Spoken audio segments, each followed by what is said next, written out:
For over a decade, Milwaukee Tool has been on a relentless, scorched earth campaign to make pneumatic air tools completely extinct. Impact wrenches, ratchets, die grinders, one by one, they've cut the hose on almost everything in the shop. But they left one survivor, the long barrel air hammer. If you do heavy-duty mechanical work, fleet maintenance, or suspension teardowns, you know that replacing that sustained, heavy-hitting metal-on-metal power with a battery-powered tool just seemed impossible. Well, the campaign continues. Milwaukee just announced the M18 FUEL STRIKER hammer chisel, and they are taking direct aim at the biggest names in the pneumatic game. Let's see if it's finally time to retire the air hose for good. Let's get right to the numbers.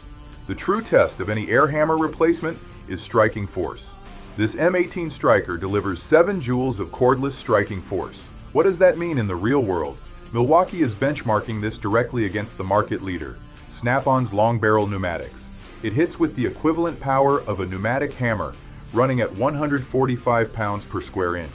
You're getting the exact same 2,300 to 2,700 blows per minute that you'd expect from a heavy-duty long barrel, but you can walk it right out to the yard to work on a piece of heavy equipment without dragging 50 feet of hose behind you.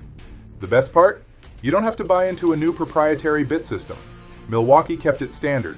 This uses a .401 round shank twist chuck. That means the drawer full of standard air hammer bits you already own from Snap-on, Matco, Mac, or Mayhew will drop right in. We're talking over 100 different standard accessories for separating ball joints, cutting mufflers, and shearing rivets. Just keep in mind, it's a .401 chuck, so it's not going to fit your larger .498 heavy-duty accessories, and it's not designed for wraparound twister pulling attachments. Now, if you know power tools, your first question is probably, isn't that much extreme vibration going to rattle the battery right off? This is not Milwaukee's first trip around the block. They built in a patented floating battery receptacle. It acts like a massive shock absorber, isolating the battery pack from the violent metal-on-metal impacts, so you don't destroy your internal battery welds.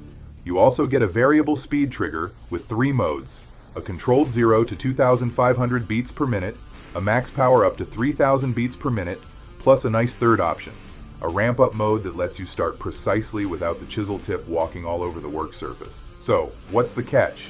Well, physics is physics.